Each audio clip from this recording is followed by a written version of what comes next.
வந்துட்டு பால் பொங்கலும் சக்கரை பொங்கலும் வைக்கலான்னு சொல்லி முடிவு பண்ணிட்டேன். ஸோ பால் பொங்கலுக்கு வந்து பால் 1 டம்ளர், அதுக்கப்புறம் 2 டம்ளர் வந்து அரிசி கழுவின தண்ணி எடுத்து அதில் பானையில் விட்டுருக்கேன். ஸோ அதுக்கு முன்னாடி பானையை வந்து சாமிக்கிட்ட வச்சு எடுத்து மஞ்சள் குங்குமம்லாம் வச்சு மஞ்சள் கிழங்கு கட்டிட்டேன். இங்கே வந்து சக்கரை பொங்கலுக்கு பாசிப்பருப்பை வறுத்துட்ருக்கேன். சைட்லேயே வந்து பச்சரிசியெல்லாம் ஊற போட்டாச்சு. ஸோ இப்போ வந்து பால் பொங்கி வரும்போது நம்ம அரிசி போடணும். இது வந்து நம்ம காய் போட்டு சாம்பார் வைப்போம் இல்லையா, அதுக்காக தனியாக பருப்பை வந்து ரெடி பண்ணிட்டேன். இப்போ பாருங்கள், பால் வந்து பொங்கி வர ஸ்டேஜ் ஆயிடுச்சு. யாரும் ரெடியாக வெயிட் பண்ணிட்டு இருந்தாங்க. ஸோ பொங்கி எப்படி வருதுன்னு சொல்லி பார்க்கலான்னு சொல்லிட்டு பொங்கல் பொங்கலோ பொங்கல் பொங்கலோ பொங்கல் பொங்கலோ பொங்கல் பொங்கலோ பொங்கல். எங்களுக்கெல்லாம் ரொம்ப சந்தோஷமாக இருந்தது, நல்லபடியாக பொங்கிடுச்சின்னு சொல்லிட்டு. அதுக்கப்புறம் கடவுளை வேண்டிக்கிட்டு அதில் அரிசி ஆட் பண்ணோம். 3 தடவை பானையை சுற்றிட்டு எல்லாருமே வந்து அரிசியை உள்ளே போட்டு இது பண்ணோம். இப்போ உங்களுக்கு அதில் இருக்கக்கூடிய தண்ணி அதிகமாக இருக்கும், அதனால் பொங்கி பொங்கி நம்ம அடுப்பு மேலையெல்லாம் வரும். அதுக்காக நீங்கள் கொஞ்சம் தண்ணியை எடுத்து வச்சுட்டு தேவைப்படுறப்போ கொஞ்சம் கொஞ்சமாக நீங்கள் ஆட் பண்ணிக்கலாம். நாங்கள் சின்ன பிள்ளையாக இருக்கும்போது பொங்கலுக்கு இந்த சாதம் தான் பொங்குவாங்க. அது போக காய் குழம்பு வைப்பாங்க, சக்கரை பொங்கல் இருக்கும். ஆனால் இப்போ பசங்க வந்துட்டு ஒயிட் ரைஸ் வைக்கலையான்னு என்னை கேட்டுட்ருக்குறாங்க. அதனால் கொஞ்சமாக அவங்களுக்காகவும் கொஞ்சம் ஒயிட் ரைஸ் வடிச்சிட்டேன். இப்போ வந்து நம்ம நாட்டு காய்கறிகளை போட்டு குழம்பு வைக்கலாம். ஆல்ரெடி நான் பருப்பு வந்து வேக வச்சு தனியாக எடுத்து வச்சுட்டேன். இப்போ இதில் வந்துட்டு 9, 7 அப்படின்னு ஒத்தப்படையில் நம்ம காய்கறிகளை சேர்த்திக்கணும். அதுவும் நம்ம நாட்டு காய்கறிகளை சேர்த்திக்கணும். நம்ம பூமியில் விளைஞ்சது, நம்ம விவசாயிகள்கிட்டேருந்து நமக்கு கிடைக்கிற காய்கறிகளை நம்ம பாரம்பரியமாக பயன்படுத்திட்டு வர நாட்டு காய்கறிகளை இதில் சேர்த்திக்கணும். நான் இதில் முருங்கைக்காய், கத்திரிக்காய், உருளைக்கிழங்கு, சக்கரவள்ளி கிழங்கு, மாங்காய், அவரைக்காய், கத்திரிக்காய், மஞ்சள் பூசணி, வெள்ளை பூசணி, இந்த மாதிரியான காய்கறிகளை சேர்த்திக்கிட்டேன். நான் இதுலேயும் கொஞ்சம் பெருங்காயம் ஆட் பண்ணுறேன். ஏன்னா நம்ம வந்து கிழங்கெல்லாம் ஆட் பண்ணுறதுனால கொஞ்சமாக மொச்சக்கட்டை, அதாவது பச்சை மொச்சை, இந்த பயிரையும் நம்ம ஆட் பண்ணிக்கலாம்.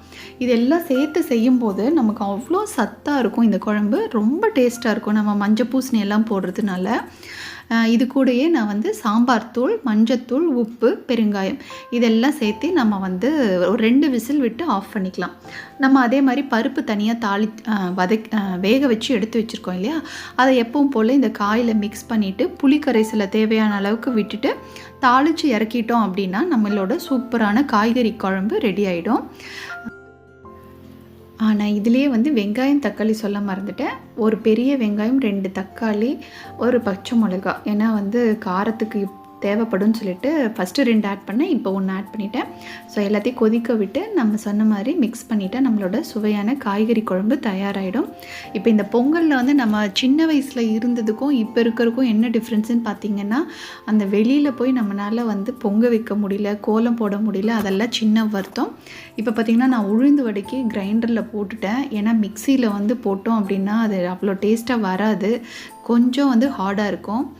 ஸோ அதனால் நான் எப்போவுமே உளுந்து வடை வந்து இந்த மாதிரி நம்ம சிரமம் பார்க்காம இதில் போட்டோம்னா வடை நல்லா மொறு மொறுன்னு, வெளிப்பக்கம்லாம் செம்ம கிறிஸ்பியாக, உள்ளே பார்த்திங்கன்னா செம்ம சாஃப்டாக இருக்கும். நமக்கு குவான்டிட்டியும் மாவு நல்லா பொங்கி வரும், அதனால் நல்லாயிருக்கும். இதில் வந்து பசங்களுக்கு எல்லாத்துக்கும் ஒயிட் ரைஸ் வந்து குக்கரில் வச்சுட்டேன். ஸோ வந்து சாதம் இருக்குது, சக்கரை பொங்கல் ரெடி ஆகிட்டுருக்கு, குழம்பு ரெடி ஆகிட்டுருக்கு. இது வந்து கருணக்கிழங்கு ஃப்ரைக்காக வேக வச்சுருக்கேன்.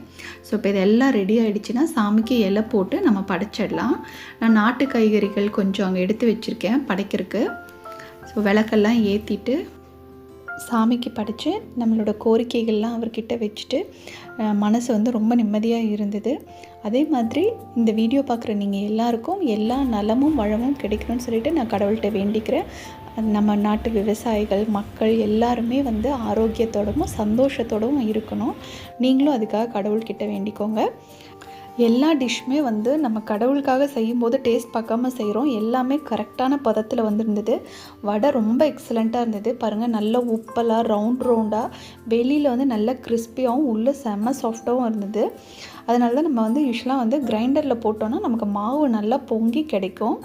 இது வந்து கருணக்கிழங்கு ஃப்ரை, இதுவுமே ரொம்ப டேஸ்ட்டாக இருந்தது. காய் குழம்பு ரொம்ப நல்லா இருந்தது.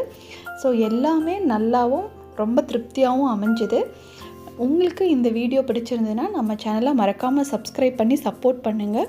உங்கள் ஃப்ரெண்ட்ஸ்க்கும் நம்ம சேனலை ஷேர் பண்ணுங்கள். Thank you friends. பாய்.